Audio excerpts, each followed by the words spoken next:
How's it going, people? Welcome back to the channel. Welcome back to the Fourever Arsenal podcast. Big up Jordan and Lee in the building. This was meant to be recorded at 8 a.m., but it's 9:36 a.m. and I'm not the reason for that. So I thought I'd mention it. This bright and beautiful rainy morning in London. So yeah, who the culprit this week? Well, he's not here, is he? Not turned up. He's actually very, very late, and then said he couldn't record because he's been out on the lash. I think very unprofessional from Kai. Really, we'll get to Lee in a second, Turkish. But the fact that James was not only late, but then came back in and was like, "Nah, I'm going back to bed. I can't be asked, guys." He actually came back in and said, "Even if I remembered about the pod, I would have pulled out." So that's what he said. Yeah, but it doesn't excuse Mr. Lee Judges, some might say Sir Lee Judges, 48 minutes late on the clock. 48 minutes late. Wow. Not even a my bad. Wow. Not even a, I got an apology, to be fair. But yeah. You did. Yeah, listen, this is what James has actually said. You guys go ahead. I'm in no position to record. That is, you know what I mean? The highest paid person on the pod, responds to that, you know what I mean? I actually got about it, and I thought, well, I'm the lowest paid, so sod it. I thought, I'm not getting up this time of the morning early, for this sort of money. That's what I thought of myself, Now, listen, I have to apologise. Totally forgot that we was doing.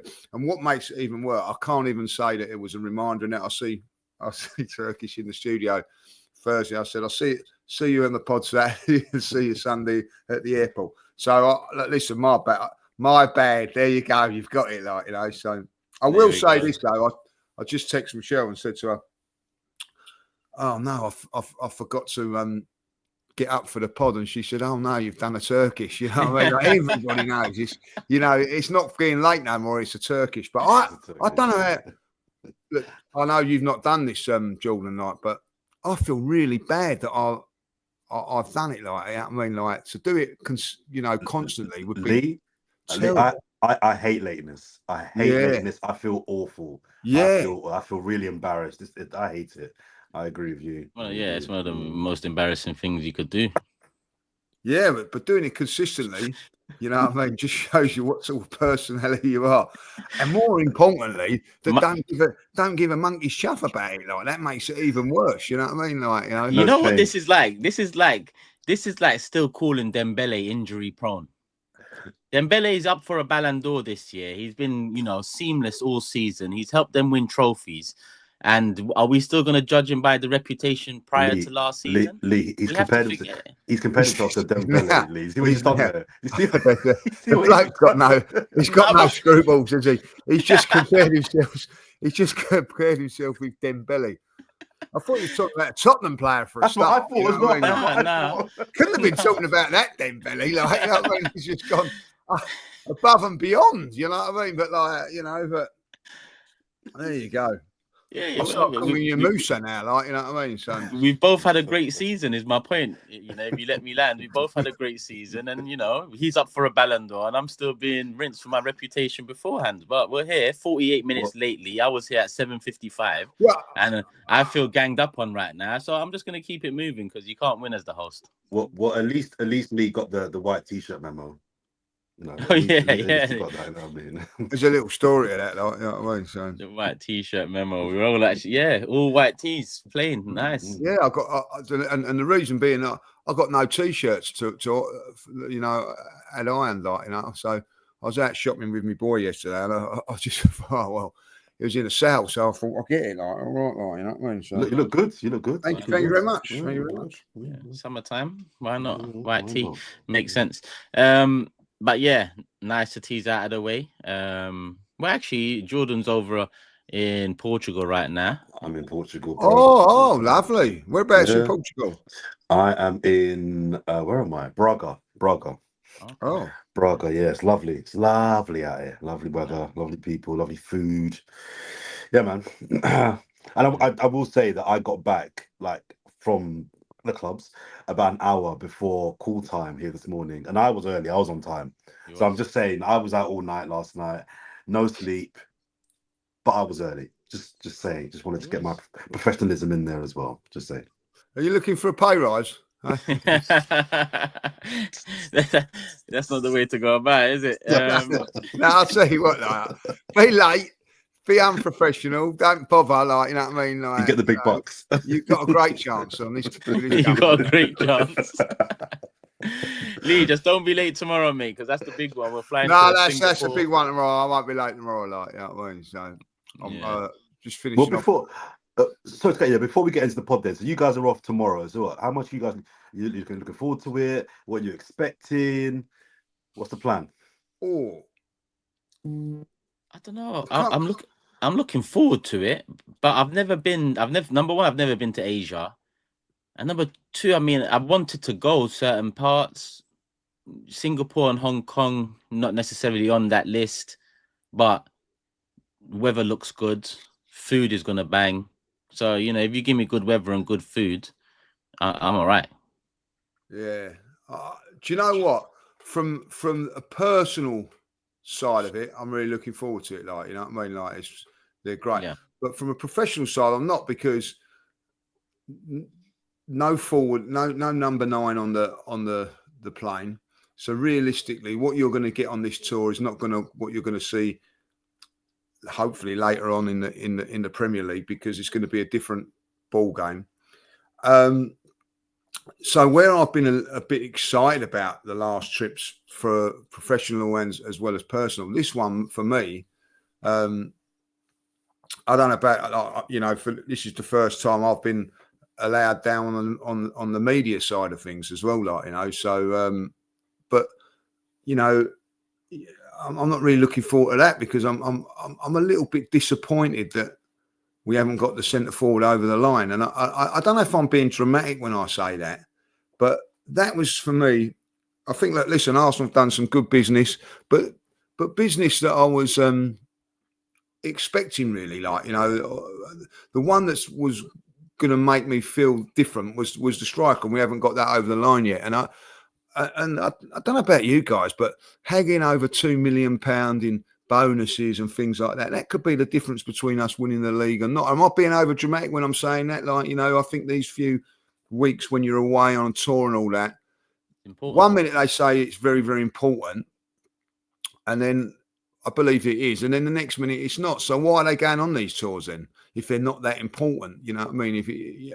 And the reason we all know is obviously for the financial side of it. And here we are traveling halfway around the world for financial reasons, but haggling over a couple of £1 million, which could be the difference if we win the league or not, or even, you know, get top 4 or top 5, because, you know, everybody else is getting stronger. So I'm, you know, to answer your question, I don't know how I feel about this tour, really. I'm not sure it'll be a difference to win the league or not, but I do think it's important to get your players in, as you know, for your tour as soon as possible, especially your striker. Because let's have it right. We've not had I know there was a Bamiyang, but we've not really had a hot striker in this team for a very, very long time. And I think, as well as the kind of tactical things that you want to integrate your striker into, and we know Arteta's a very technical and tactical person. I just think the camaraderie and the chemistry, you want to get him in amongst that as soon as possible. Everyone at the club must be buzzing about him coming in. And I just think you want to get your main striker. This isn't a left back or a DM, you know, or a cover right winger. This is what we think is going. This is your striker, your expensive top summer signing. And I just think that, for the player's point of view, to get him in and around them, just the chemistry. I think you want to try and get onto that as soon as possible. Look, whether he comes tomorrow, next week, he's coming, right? He'll be there before the season starts. But I think the quicker you can integrate your striker, the guy that bangs you the goals, the guy that's going to be spearheading your team, the guy that's going to probably win you the league if you do win the league, this is the guy. This is the main guy. You want to get him in amongst those players, I think, as soon as possible, if only for chemistry reasons. Yeah. The other thing, Jordan, is that, you know, like, and we've all been there. Pre-season is a very, very important time for fitness and things like that. Like, you know, and it doesn't matter what you do on your own. It's completely different to say if you're working with a team and whatever, like, you know what I mean? So is he going to be up to scratch first of all? Like, so he's going to be, how can I say it, like, you know, behind everybody else in everything, like, you know, so there will be sessions when he first comes, say if he comes next week, there'll be sessions when he's not even doing it with the team. Do you know what I mean? Because he's having to get his base fitness up and everything like that. So he's chasing, and like, you know, do you know, like, we had Marino in last season, nothing against him and all that, and he got injured. But he got injured because he was chasing. Do you know what I mean? Like trying to get fitness because he come in late. So that is a big worry for me. I you know, people turn around to me and say I relax and everything like that, like, you know. But I sort of look at it differently, like, you know what I mean. I've you know, been in pre-seasons when, listen, I've not done a pre-season where I may have been injured or whatever, and I've never been quite the same. But if you do the full pre-season, come that first game, you seem to be, it just takes you into the season in a different way, you know. I know it's all different now with the science and all that, like, but I just feel that, you know, for me, I should have got this sorted out, like, you know, swallow a couple of million for the long term of our season, you know what I mean? So listen, you know, people will turn around and go, "Oh, you're worrying about nothing" and all that, like. But hopefully, like, it all gets sorted very, very quickly, like, you know. I think obviously it's admirable to see the names that come through the door since July's hit, you know, because June felt, you know, long-winded to say the least, even though there's still a couple that need to be announced, you know, wrong pictures being released and all of that stuff. But I agree with the sentiment around Gyokeres. I don't often, pre-season for me generally means nothing. I've seen great pre-seasons lead to poor seasons. So, you know, it doesn't necessarily have a knock-on effect whether great or poor.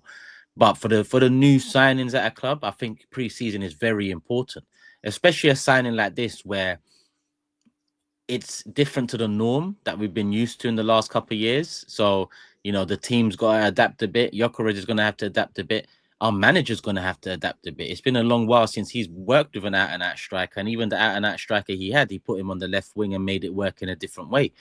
So, you know, everyone's got to, you know, learn in the next few weeks ahead when he does finally step through the door how to potentially make this work. And when your season starts with United away, you've got Liverpool away, you've got City at Emirates, you've got Newcastle. When your season starts in that, you know, fashion, you've got to have Zubomendi ready to go. He's nice, he's in, right? You've got to have Gyokeres ready to go. He's at this moment in time not nice, not ready to go, because, you know, the fitness stuff, the sharpness stuff, the chemistry stuff, that all needs to be, you know, need to come in when he's with the squad. Now, I always looked at this preseason and said, you know, as long as he's in by it, you know, 3 games away and then 2 when he comes back, that's 5 games, little over a month before the season starts. Perfect. Now, with a game on the 23rd, bearing in mind it's in Asia, I don't even see him making the 27th game, even if all things go smoothly in the next few days. So I'm looking at maybe Tottenham in Hong Kong. Maybe that's the plan, you know, maybe that's the big one, you know. North London derby, first one away from London. Hong Kong, first time we've been in Asia since whenever, I forget. So maybe the thing is, let's launch Gyokeres in Hong Kong and make a bigger deal of it. Maybe the third kit gets released around. I don't know what it's tying in with, but I'm with Lee here. You've got to tie it in with the season. Forget everything else. Forget, you know, the shirt drops, or forget the big games on pre-season or where they are. The season starts against United away from home, and the next 5 games after that don't get much easier. They get harder, in fact. We need to have him ready for that. We need to make sure he's in and he's got some minutes with the team. He's got hours with the manager, with the squad, and so on, because this is the season of no excuses.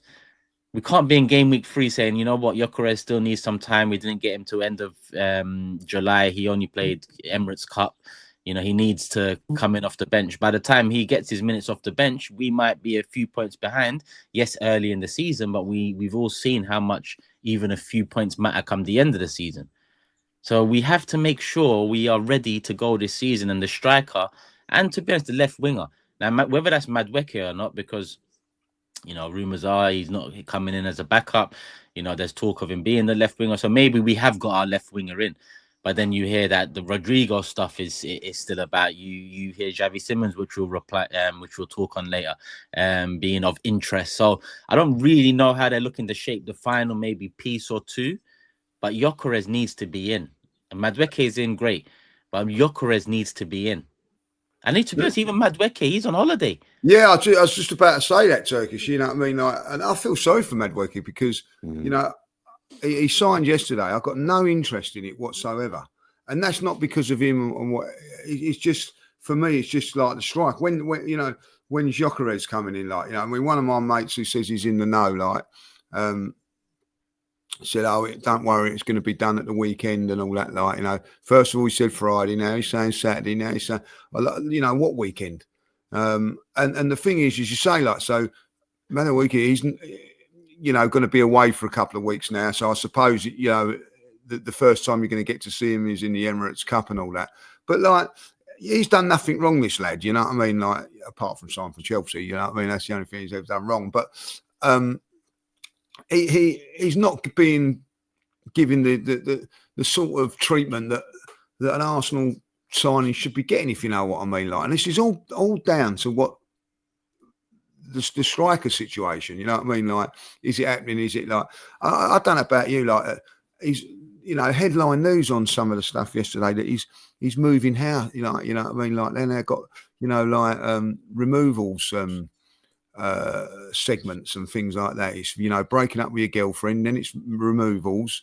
What's it going to be next with him like? Do you know what I mean? Just get the bloody deal done. And I don't know about you guys, but once it's done and in, I'll be relaxed about everything then. Like, you know what I mean? Enjoying this, enjoying it. If say like I turn around and say, all right, he's not going to be on the tour, as you say, probably Turkish now till the Hong Kong bit, which is 10 days away. But if it was to be announced, you could just bounce to Singapore a little bit more. Do you know what I mean? Like, now I don't want to be saying ungrateful when I'm saying I'm not really looking forward to the tour. I'm talking from a professional point of view. I'm talking about Arsenal. You know what I mean? Like, I've got no interest as it stands at this moment in time for the Emirates Cup. No interest whatsoever. Like, but I would do if he's there. Do you know what I'm saying? Like, so it's got nothing to do with. You know, I'm like that kid in the sweet shop. My mum's not letting me have no sweets at the moment. Just give me the goddamn sweets. You know what I mean? Like, that's what I'm saying. Like, you know? Turkish, you said that, you know, the season starts against United, and it does. But I think what we're all saying is for Gyokeres and the squad, but Gyokeres, the season starts probably tomorrow. You know, when the preseason begins, when they go. When the tour starts in is it Hong Kong first, Singapore first? Singapore first. Singapore. That season starts in Singapore. That's when the season really starts, as far as I'm concerned, because that's the prep work. You know, depending on how much importance you put on pre-seasons, determine how much you think needs to be done. But pre-season's about prep. It's about prep, and you're totally right. There's no direct correlation between a good preseason and winning a title. There's no, but it can't hurt. It can't hurt. If you had a good preseason, you got your ducks in a row, everyone's up to fitness, everyone understands a plan. That's not going to hurt you. Do you know what I mean? So the season for me actually starts. It starts in Singapore. No, I'm with you. I think you read what I said the wrong way. I'm actually with you.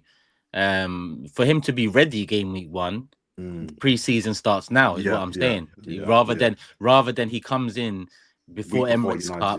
Then the talk is he's only had a couple pre-season games. Is he ready for the intensity of away at Old Trafford? You hear bring him in.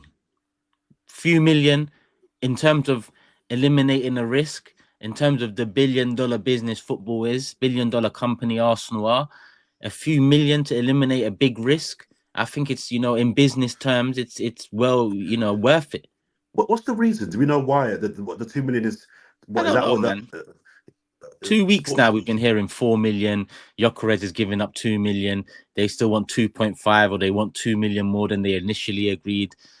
It's to do with the bonuses side. The actual fee's been agreed, isn't it? Like, everything that's been agreed, but it's like one part of it was unrealistic.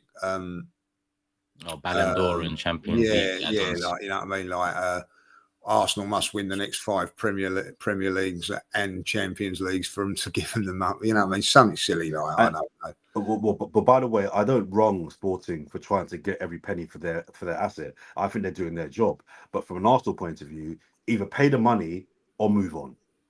Pay the money and just get the guy you want.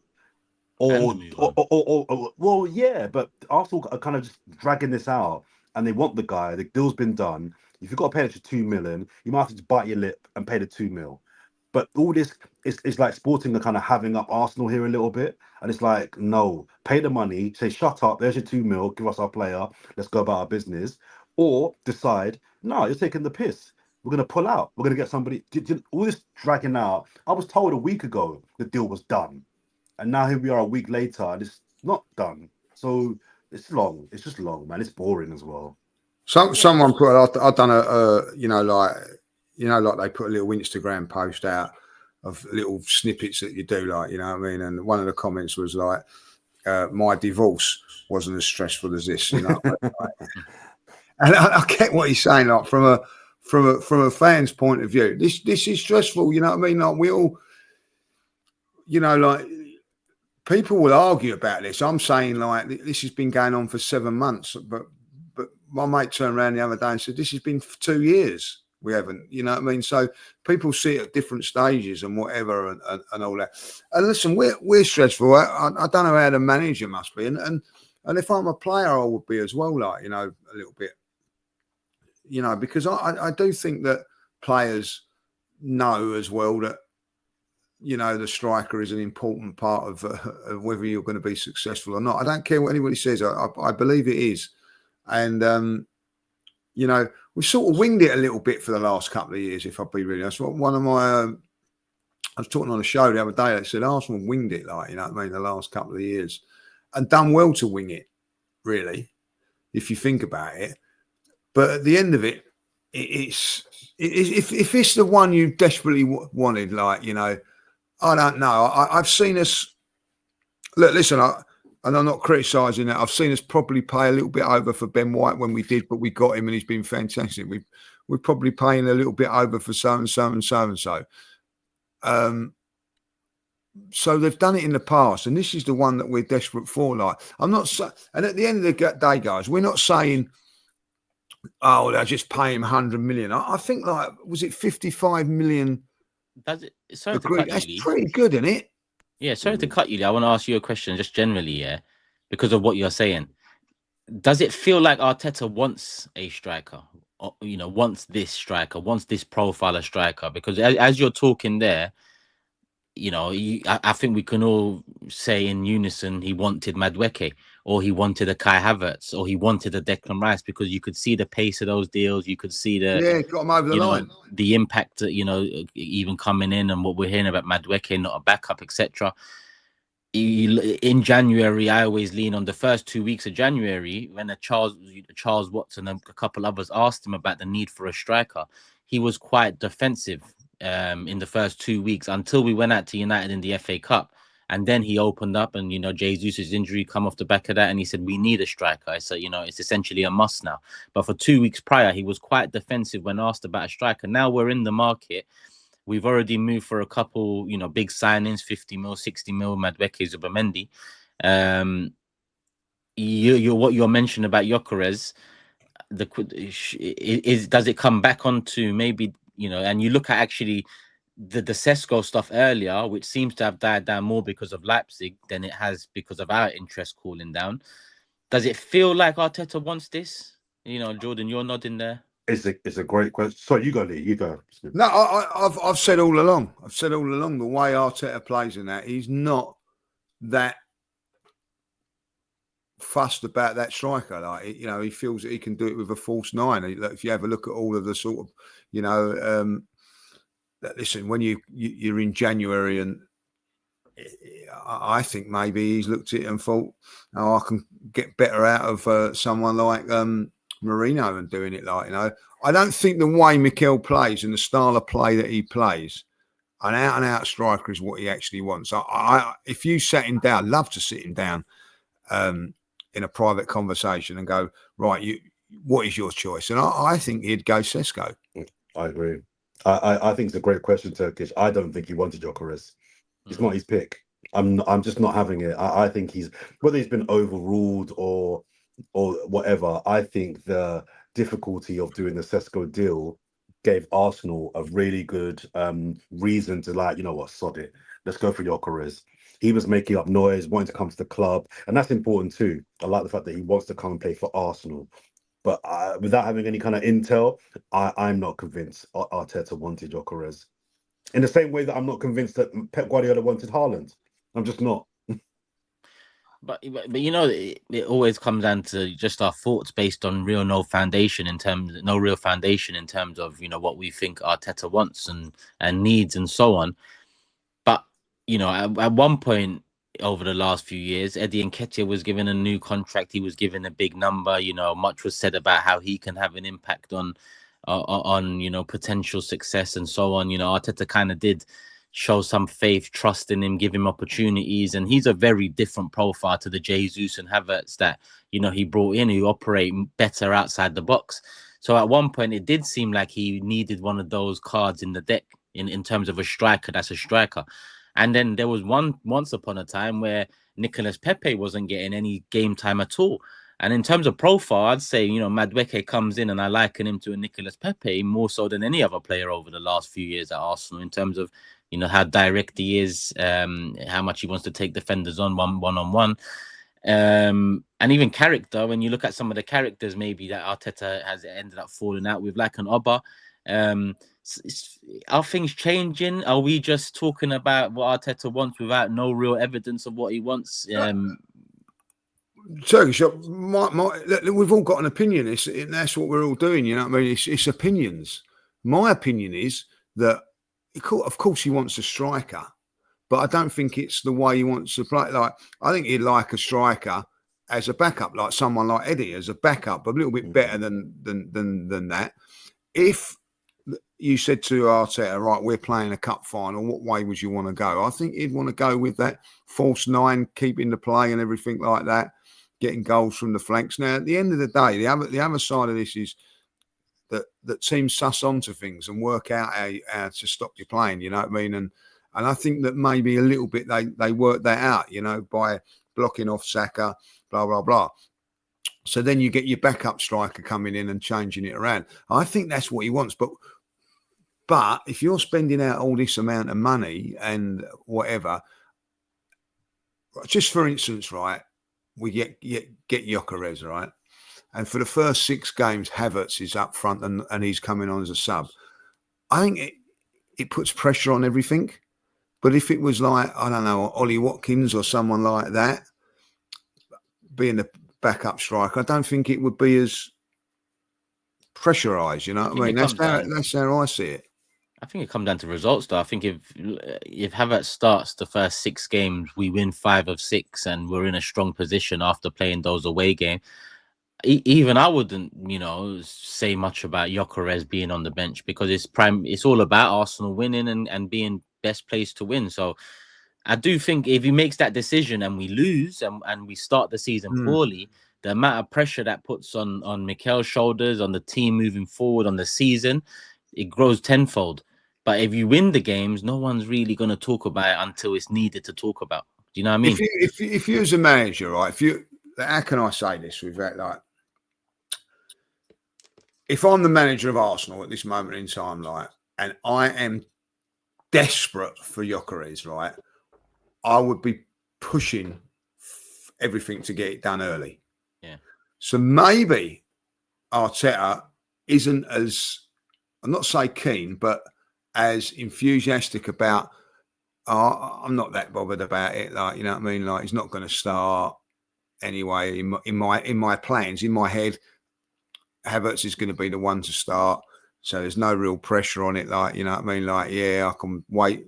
You know, like, do you know what I'm saying? Like, you know, but if it was me, I'd be going, no, I want him in now. Like, just get it done. Like, you know, and you know, this is a guy that, of course, you know, you have to say, when he decided to get rid of Aubameyang, cost the club millions and millions of pounds. I'm not saying it's a bad thing. I'm just saying that's a fact. You know what I mean? Like, they've let Pepe go, for could have got more money if he'd have played him or whatever, like blah blah blah blah blah. So I don't think that 2 million is that much of a big or a bad thing. Like, you know what I mean? If I'll be really honest to you, I don't. So eliminate that risk. I think that's I think that's probably that's why you get paid the big bucks with a question like that, because it's a top question. Once in a while. Once in a while, but once in a while is better than never, isn't it? I actually think that that could be the thing, Turkish. I really do. That it's not his priority. Do you know what I mean? It's like everybody. It's all the fans' priority, isn't it? Yeah. But I don't know if it's his priority. It's a fantastic question, like, you know. Yeah. Well, the evidence says no, says otherwise. But we'll see. I think we're 30 minutes in. People should hit the like button. We're asking in the comments if I see on socials and Arsenal that it's about a tenner in it to pay for the package of the friendlies and all that. Do people pay that? Are people interested in for instance, the Emirates Cup, £40 a pop? Are people buying those tickets? They're probably going to be sold out, I take it. The people are interested in the tour. Do they? Like, I think they're in lunch. Is it lunchtime? 12:30 kickoffs back home. Yeah. Are people interested? I've always been interested in pre-season. I have to say, I'm not saying that it's the be and end all as far as results concerned, but I like to look at players and look at how the team's developing. I know you can't 100% gauge it, but you can gauge it, guys. You know what I mean? Like, because if someone says to you pre-season's not important. And the results are not important, why do you do it then? There must be a reason that people do it. And the reason is to get fit, to get the team playing a certain way and all that. So it is important. You know what I mean? I think that years ago when I first started playing football, following football, you wouldn't, none of these games would be on TV or anything like that. It'd be like, Arsenal played Celtic in Scotland and it was 2-1, you know what I mean? It wasn't that the emphasis it is now. Everything's changed, of course, but I find it very intriguing pre-season, I have to say. Yeah, it's nice to have your team back, and it's the start of the season pretty much. Pre-season is the start of the season. It's just a warm-up. Jordan, nice to have you back. Sorry, yeah, I had a bit of madness in my audio there. Couldn't I lost. There's one thing about being on time, that technically you're still crap. All right? Technically, I'm still rubbish. Yeah, someone's calling me. How do you stop people from calling you when you're? I don't know. I've had that airplane. before. It does you in airplane. I think it's airplane mode. Well, let's hope so. Let's hope it doesn't lock off everything. But you're still here. Yeah. I don't know. Does airplane mode knock it all off? Obviously, no. You can leave your Wi-Fi on and airplane mode on, so it can. What? So if you put it on airplane mode, no phone calls will come through. No. Okay, good. Obviously, your Wi-Fi. Yeah, so it's an educational program as well. This it is. You learn something. Yeah. Can we just talk briefly about Maduake, guys? I've got a couple of points that I wanted to kind of just get your responses to, because the first one is because Lee made a really interesting point earlier on about how Maduake's announcement has been just kind of completely under the radar. Look, I'm not going to change my mind. It's not something that I wanted, and if he ends up being our left wing option, I'll be disappointed, right? So that's not what I think we need to be doing. But the guy's an Arsenal player. We're going to back him, support him. It kind of is what it is now. Mikel Arteta will live and die by that signing. Rare. But it's a £55 million signing, guys, and it feels like it's just not only gone under the radar, but the disdain from a lot of the Arsenal fan base towards it, I think it's been quite disgusting. I'm sure you guys have been discussing the whole hashtag, no to Noni hashtag, the petition. I just thought made our fan base look so stupid. It was so dumb. Of all the things to be making petitions about, you're going to make a petition about a guy coming in from Chelsea. I just thought it was rubbish. So I think the first point I wanted to make was about the nature of how his transfer has been received, but it's just kind of just been like, it's just kind of crept inly. It's like, it's not really been, this is not a 4, 5, 10 million pounds. This is the 55 million pound signing. It's a big signing. And it's like, there's been no real, I don't know, no real, what's the word? Excitement. Is it because it's a Chelsea player? Is it because Eze's not been done yet? Is it because Gyokeres has not been done yet? I just feel like for his point of view, he must feel shit. He must feel so crap coming to a club and like there's just no fanfare, there's no love, and the opposite. He's seeing a petition to not sign him. I just think we've really handled this one really poorly. You could not want the guy. I didn't want the guy to come in, but to go to the lengths of a petition and all that stuff, I just thought was just really, really poor. That's my first point. But what do you guys think?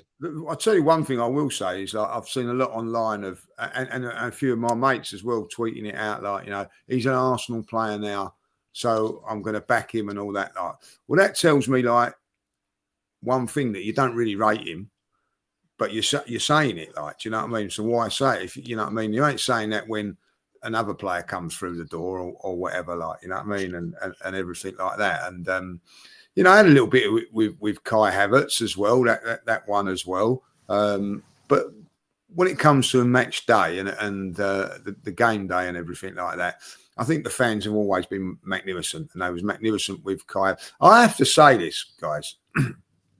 I think that everybody was magnificent with Raheem Sterling as well. I think like the support that he got and everybody really backed it, even though that they knew it wasn't working. You know, so I don't like when you see petitions and things like that. It doesn't give us a good name and whatever, like, you know. But listen, when it comes to the match day, the fans excel. I think, you know what I mean. And I think he'll get a fantastic reception when he goes out onto the pitch, and rightly so. You know, the one thing is you know, you're a supporter, aren't you? You got to support. You know, I'm not over excited about this transfer, I have to say, and I feel for him that I feel bad that I feel like that. I really do. You know what I mean? If I bumped into him in the street, you know, I'd feel a little bit guilty because I haven't got this thing where I think, oh yeah, he's wonderful. But is it a timing thing, Lee? Do you think if we had Gyokeres and Eze signed before and he was the last signing, you would feel more excited about him? 100%. I think if we'd have signed Gyokeres before that, I think it would have been fine. I just think that, you know, like if you think about it, was it 52 million all in all? You know, I don't know if we have reached those things. To say 40 million, you know what I mean, like, or even 45 million. Just say, you know, Gyokeres is 10 million pound dearer, like, you know what I mean. So when you weigh it up and all that, like, it doesn't seem like a necessary signing at this moment in time. It may work out to be, you know, a fantastic signing, like, you know, who knows. But you know, I look at it and I think, he's an England international, and he's in the current England international, by the way. He's in the England squad now and has come on in a few games. Played well for England, by the way, but no one's excited about it. You know, not saying no one. That's wrong. I know a few, but the majority aren't. Yeah. I'm not excited about it. Like, I'm just saying, like, at the end of it, like, I can only talk about myself. There will be people that will be excited by it, but genuinely, like, the feeling is from my mates and in the groups and everything, it's not an exciting sign, and I feel for him for that. I feel for him. I'm not. I don't know about you. Turkish? You can. I'm not worried about this Chelsea thing. It's not because he signed from Chelsea. It's not nothing to do. It's for me is that we haven't got the forward. Number one is the value we've put on him. You consider that 30 million is what he went there for, and he's underwhelmed, and we are paying nearly double that when we struggle to let go of players in, you know, sell players in similar fashion. Not only struggle, we can't, right? We lose value in our players so much, whereas, you know, a couple of theirs over the years, we've given them full value or above value. Profit. Yeah, so I think value is probably the biggest thing about it. I don't think timing is as big as, you know, you might think in terms of if Gyokeres and Eze came in. I still think 52 million on Maduake is crazy. But I agree with the sentiment that he's our player now. It was never against the player for me. It was more the club. And that's what frustrates me with, you know, especially online and actually just in general. online, offline, it's always misdirected energy in my honest opinion, right? In terms of Arsenal, the energy is never really there for the owners on a majority scale, on a bulk scale. It's never really there for the owners, and they have been and are in charge of everything. They oversee everything, right? So if we lose a few games or if we draw a few games, it's all Arteta or it's all Emery or it's all Wenger.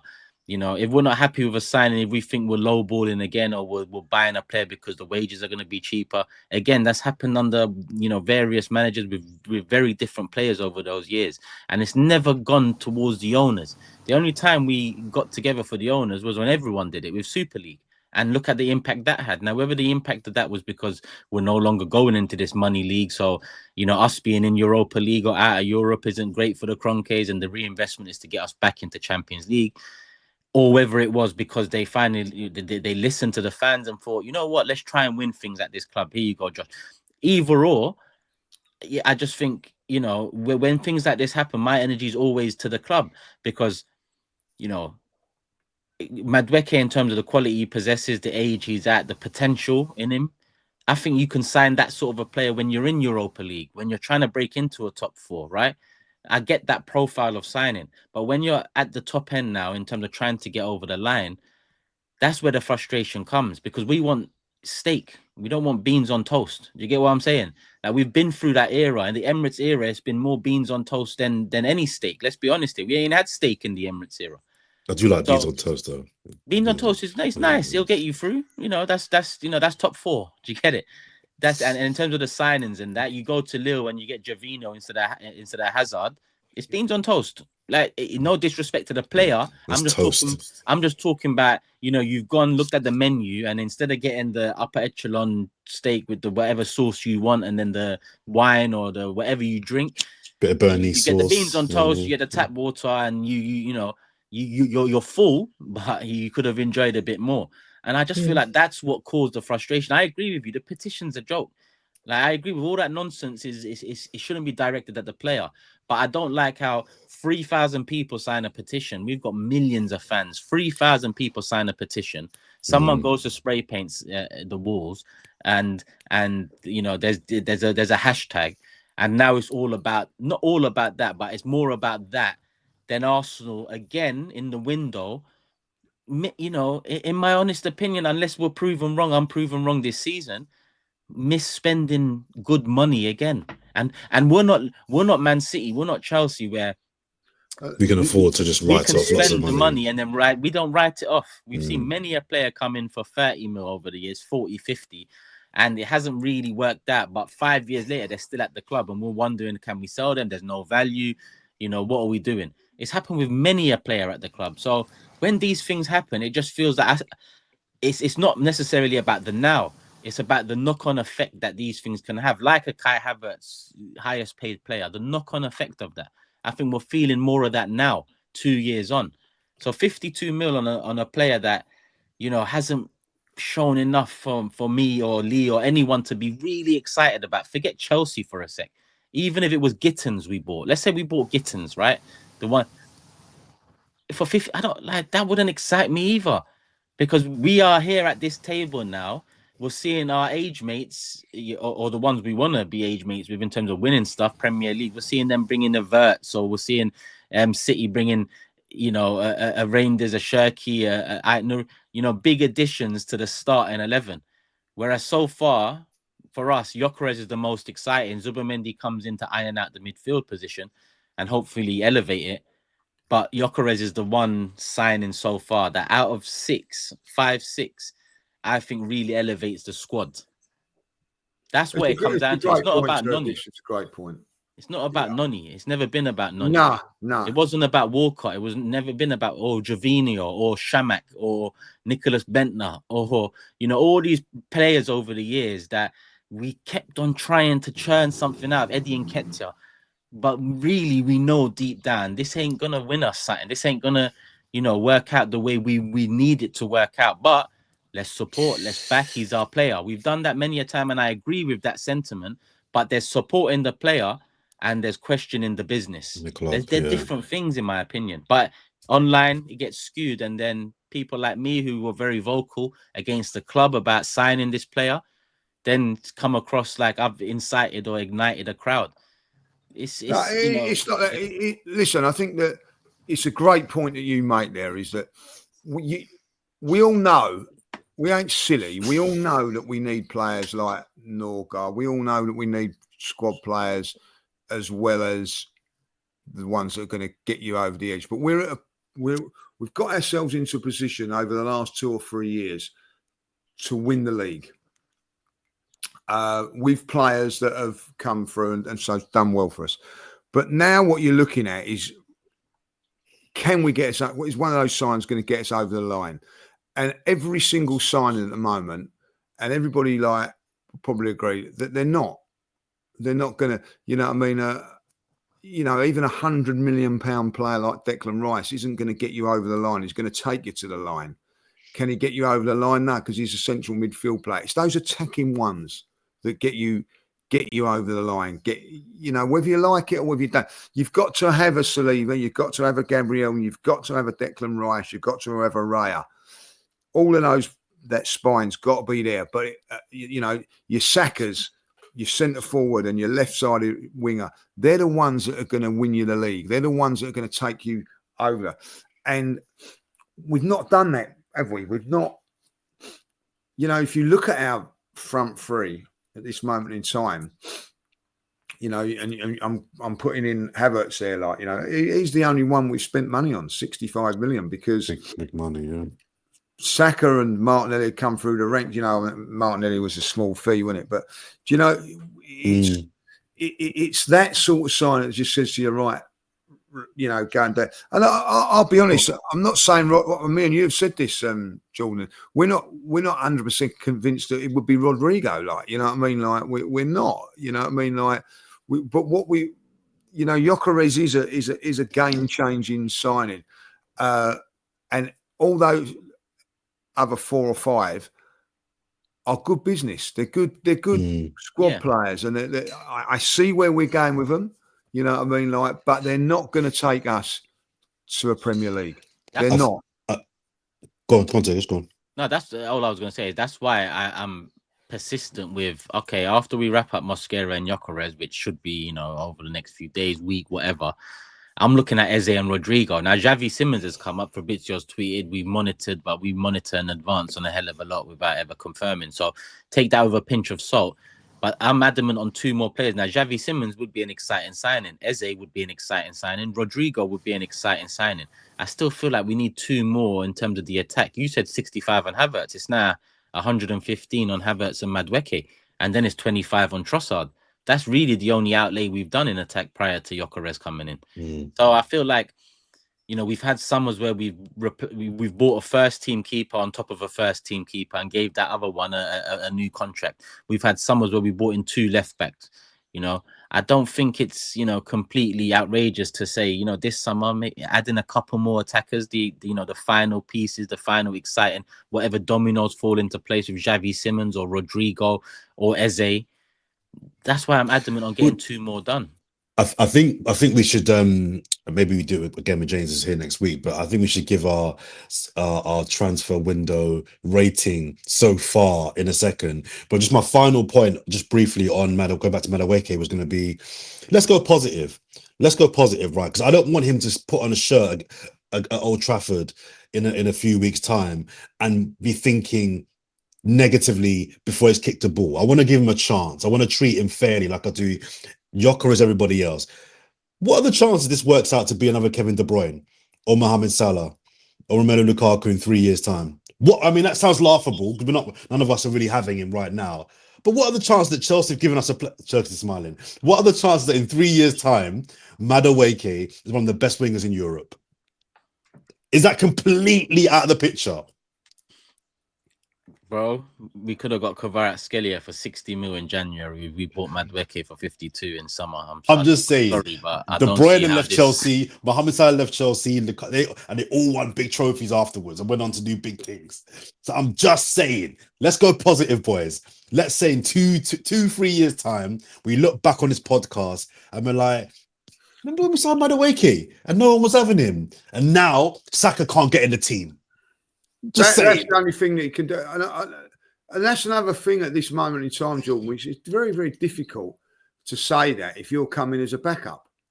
You know what? Do you know, like, how I can explain this is that, you know, Jorginho wasn't a sensational player for us, but he was a success because he was a good backup for us. You know what I mean? Like, I don't know what he's coming in to do. Is he going to come in to be to what you are, or is he coming in to be a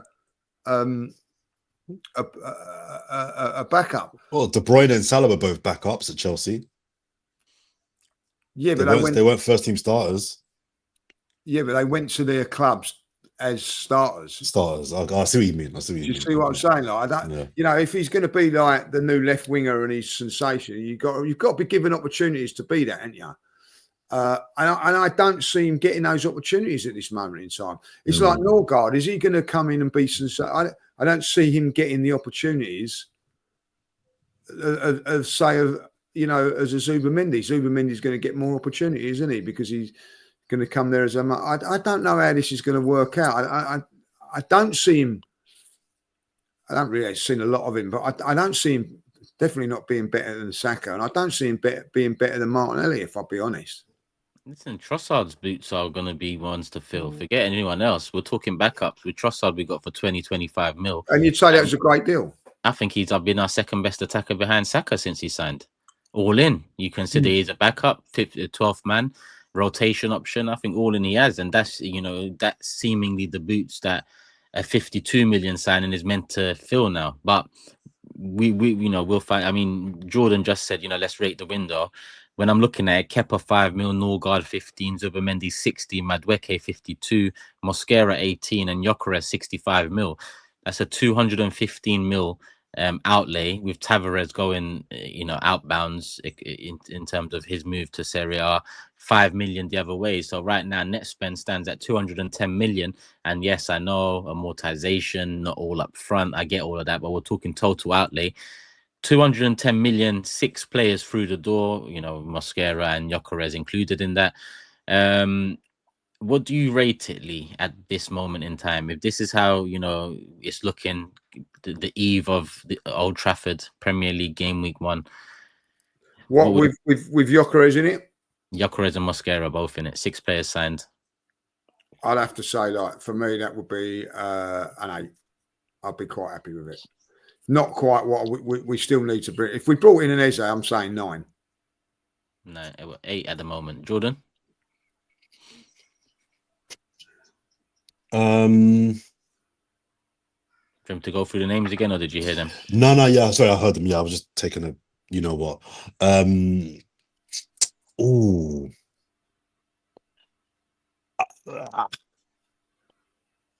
It's a 7 for me. I was gonna say 6, but it's a 7 for me.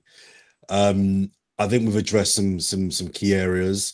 I think the business that we've done in terms of the financial deals have been good. Kepa for 5 mil, that's good business.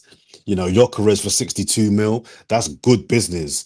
One of the hottest talents coming in, defenders in Europe coming in, future planning. That for that fee, that's good business. But I still feel you have to factor in outgoings as well. Yeah. And I'm sorry, people just talk about transfer windows from the perspective of incoming, sign players, buy. But a big squad is good for 4 competitions, but a bloated squad, I think, is not good. So you need to get Vieira out, Lokonga out, Zinchenko out, you know, Trossard or the Flirter. You got to get those guys out. I factor that in to a good window. So I'm gonna say 7, which is for me good.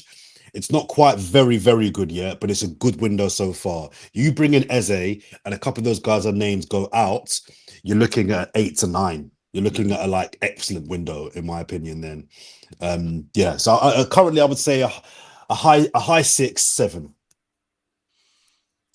As always, I'll sound like the harsh one, but I do believe that it's a good window, and I put good at 6 out of 10.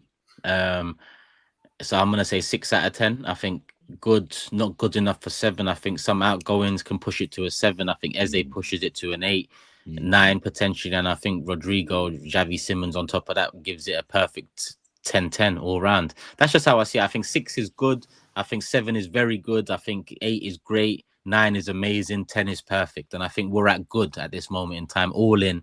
I wouldn't say we're as close to very good as maybe Jordan, a strong 6, because there's still like the outgoings need to pick up a little in terms of when I look at the outlay, albeit amortized out however many years, the outlay is still what it is, 210 mil. I think we've got to make some inroads there, as always, before we hopefully go for an Eze or try and break that release clause, or potentially go for a Rodrigo or a Xavi Simmons or whoever else might be on the cards, if anyone. So I think 6 out of 10 at this moment in time, bearing in mind Tavares is the only one to leave. We still got Lokonga, Reece Nelson, Zinchenko, and so on. Actually, I put Tomiyasu's contract thing in there. That was a positive. Is that 7 now? No, it's still No. you know what, it might, it's a strong, I'm with you now, strong 6, because Gabriel and Lewis Skelly and Ethan Nwaneri's contracts have been wrapped up. Still Saka and Saliba short, but I mean, in terms of contracts, 3 out of the 5 big ones wrapped up. Okay, I'm saying strong 6. Strong 6. There we go. Okay. I think also a little bit harsh, because we've all been saying we wanted the forward, and you know, I know you've not said it, Jordan, but you have Turkish saying that Gyokeres is the one you want. Yeah.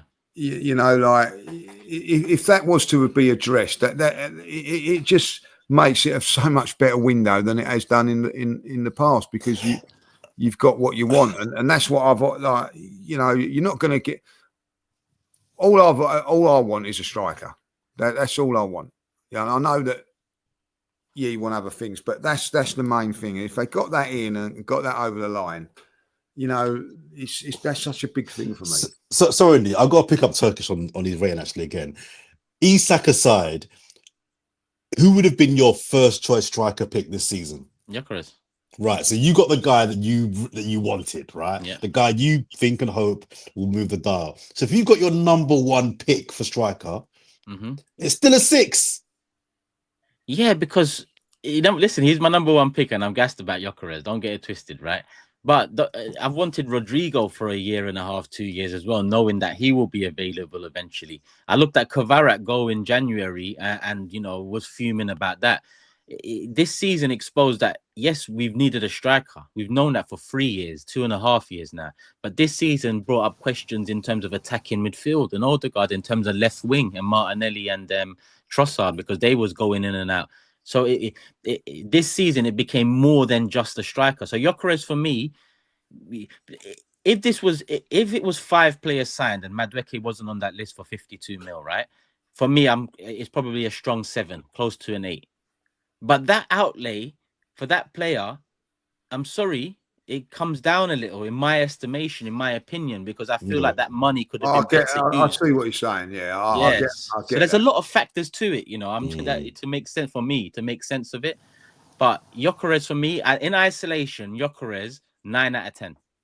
If I'm talking strikers, like I said, Isak would be the only one I really, you know, would want ahead of him. But then that value, you look at it, I'd say 9 out of 10, Gyokeres. We went for the hottest striker on the market available, bang. But then if I'm judging a Maduake 52 mil, you know, that's the other end of the scale. So it balances out. That signing is going to stop you getting the other strikers, the other. I feel so, yeah. I get that. I get that. And if that is the case, and that does happen at the end of the window, and we haven't got Eze, my mark would definitely go down. Because that would be poor business as far as I'm concerned. So final one for me: Lokonga, Zinchenko, Trossard all get sold. Not Trossard. Okay, well, in my scenario, Trossard, Lokonga, and Zinchenko all get sold. I don't know. They bring in 60 mil. Eze comes in, but Rodrigo doesn't. What's the number now? I'm sorry, but Trossard leaving also has an impact. For me, Trossard has been a great 12th man. He's, I think you need a Trossard in your squad. Trossard's probably the closest thing we have to a Wiltord, a Carnu, an attacking player that you can just fit in and he can make it work. Do you get what I'm saying? So, Yeah. so him being on that outgoing list, which I'm already worried about, even without Eze coming in, I think you've weakened your options. So as much as you've upgraded in terms of someone coming in, profile, nice, younger, whatever, I still feel we need to keep Trossard. So if I said to you, you can only get Eze if Trossard goes, would you be okay with that? I mean, yeah, but it's not ideal. Do you know what I mean? Like, it's not. I think you need both. I'd keep it Trossard. If we only get Eze, I'd keep Trossard. But what if it was Trossard or Eze? Well, then you're looking at the Maduake drill and deal and not happy with it because that's stopping you, isn't it? Like, but what would you rather? If I promise you Eze coming in tomorrow, but Trossard goes the same day, or no Eze, but Trossard starts the season? No, I'd go Eze because I just think that you want some excitement. Yeah. So you both agreed that reluctantly, Eze brings the mark up, even if Trossard goes, but you're not going to raise your marks. No, I'll raise it, but not. Oh, you raise it, okay. Hold on a minute. I'll say if Eze comes, we'll go for a 9. I've said that, like, you know what I mean? Like, I'm all in there. I see where Turkish is coming from. If it stops us getting an Eze, and what realistically, guys, if we bring in Eze, right, we shouldn't be saying, "Oh, we've got to sell Trossard," because I see what you're saying, like, because it's stopping us doing other things. I think that's where the Maduake one comes in a little bit of a. But I'm not sure though, guys, because if we assume let's assume that Maduake is the backup to Saka, I don't know if you get many better backups on the right wing than Maduake. I'm not a massive fan of his, no, but as a backup, fantastic. So if that means Trossard's got to go, Eze comes in, and tell me the better backups in the league across the league, right? That have been better than Trossard in the last 2 years. Either wing. I think you're right, but if the choice is keep Trossard, but then you don't get the quality backup for Saka on the right, I'm going with Maduake. If it means losing Trossard, we could have like Nwaneri. I think Nwaneri could have backed up that Saka. What I've seen of it, that's true. That's true. I do think that you've got to bring that into account and all that. I forgot about him. Where is Nwaneri going to play? You know what I mean? Like, it's another thing on that. Like, I just think with that we could have. I'll be disappointed if at the end of the window we couldn't get Eze over the line, or we had to sell something because we didn't have the funds. When I think, well, we could have had the funds because we could have played Nwaneri out there for 10 games instead of Saka. Blah blah blah blah blah. That's the only thing that I would say at this moment in time. If I get Eze, I'm more than happy with what we've got. I really would be like, you know what I mean? That would be the icing. People go, "Oh, was Rodrigo the icing?" No, Eze would be the one for me.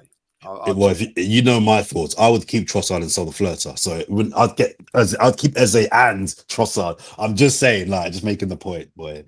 If it had to be one or the other, I'd be disappointed if we let him go. Bye. At this point, it's about stacking because 6 signings have come in, and you can say 5 of them are direct replacements for players that have already gone. You can make that argument. So any more players going on top of, we've already brought in 6 players. I think it's time to stack on top. So as much as Zinchenko, yes Nelson, yes Lokonga, these players on the fringes, the door's there, and it's time to get them done.